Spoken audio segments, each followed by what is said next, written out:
আসসালামু আলাইকুম। কেমন আছেন সবাই? সুন্দর একটা আম পুডিং এর রেসিপি নিয়ে হাজির হলাম। এটা হচ্ছে কফি মিল্ক পুডিং। এটা বানানোর জন্য ১ম এ গরম পানি নিতে হবে 1/2 কাপ। তারপরে এ এখানে চায়না ঘাস দিয়েই পুডিংটা বানাবো। চায়না ঘাস নিয়ে নিলাম পরিমাণ মতো। নিয়ে এটা ১০ মিনিটের জন্য ভিজিয়ে রাখবো এই গরম পানিতে। আরেকটা পাতিলে এ পানি নিয়ে নিলাম। তারপরে এখানে কফি পাউডারটা দিয়ে দিলাম এবং চকলেট পেস্ট এটা দিয়ে তারপরে এই আগে থেকে ভিজিয়ে রাখা সেই চায়না ঘাসটা দিয়ে দিলাম। এখানে চিনিও দিতে হবে। এটা হচ্ছে কফির একটা জেলি। এই পুডিংটাতে কফির এই জেলিটা দিতে হবে। সেজন্য এটার নাম কফি মিল্ক পুডিং। তো এটা একটুখানি ঘন হয়ে আসলে তারপরে নামিয়ে নেব। এই যে দেখুন জমছে কিনা আমি চেক করে দেখলাম। লাস্টে লেগে থাকা। তো এটা রেখে দেব কিছুক্ষণের জন্য। তারপরে এটা ফ্রিজে রাখবো। আরেকটা কাপে 1/2 কাপ দুধে আমি চায়না ঘাসগুলো ভিজিয়ে রাখবো। এটা হচ্ছে দুধে দেবো আরকি। তো এখানে ১ লিটার মতো দুধ নিয়ে নিলাম এবং অবশিষ্ট অল্প কিছু কফি পাউডার দিয়ে দিব এবং পরিমাণ মতো চিনি দিয়ে দিলাম। সামান্য লবণও দিলাম। এদিকে আবার ওইটা জমে গেছে যেটা ওই যে কফির জেলিটা, ওটা আমি কেটে নিচ্ছি।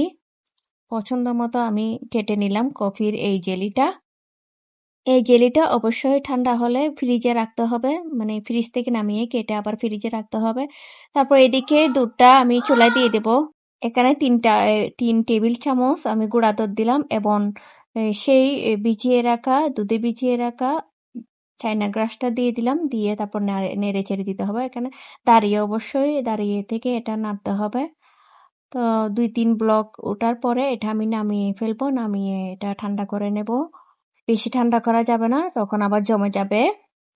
তো আমি চেক করে দেখলাম হাতের আঙ্গুলের সাহায্যে এটা মিডিয়াম ঠান্ডা হলেই তারপরে এটা ঢেলে নেব। ঢালার আগে অবশ্যই একটা মোল্ডে এই জেলিগুলো দিতে হবে। জেলিগুলো দেওয়ার পর এই দুধের মিশ্রণটা ঢেলে দেব। ঢেলে দিয়ে আবারও জেলিটা দেব। এভাবে এই পুডিংটা তৈরি করতে হয়। এই পুডিংটা অনেক বেশি মজাদার। তো এটা আমার ছেলেমেয়েরা অপেক্ষা করতেছিল না। এটা কিন্তু ২ ঘন্টা ফ্রিজে রাখলে একদম পারফেক্ট ভাবে জমে যেত। তো আলহামদুলিল্লাহ এটাও জমছে কিন্তু সময় তো দিল না। ১ ঘন্টার মধ্যে এটা ফ্রিজ থেকে নামিয়ে তারপরে কেটে ফেলতে হলো। পরবর্তীতে অবশ্য একটুখানি কাটার পর আবারও ফ্রিজে রেখে দিয়েছিলাম। কারণ আমি কাটার পর দেখলাম এটা ভালো মতো মানে জমছে ঠিকই কিন্তু ফ্রিজিং করি নাই দেখে এটা ভেঙে যাচ্ছে। পরে ফ্রিজ থেকে বের করে আবারও খুব সুন্দর করে এটা স্লাইসটা হয়েছিল। ওই ফুটেজটা নেওয়া হয় নাই। এই পুডিংটা এত বেশি মজাদার বলার কথা না। একটু ঝামেলা হলেও একবার হলেও বাসায় তৈরি করে দেখবেন। কফি মিল্ক পুডিংটা খুব বেশি মজাদার। কেমন লাগলো আমার আজকের এই পুডিং রেসিপিটা?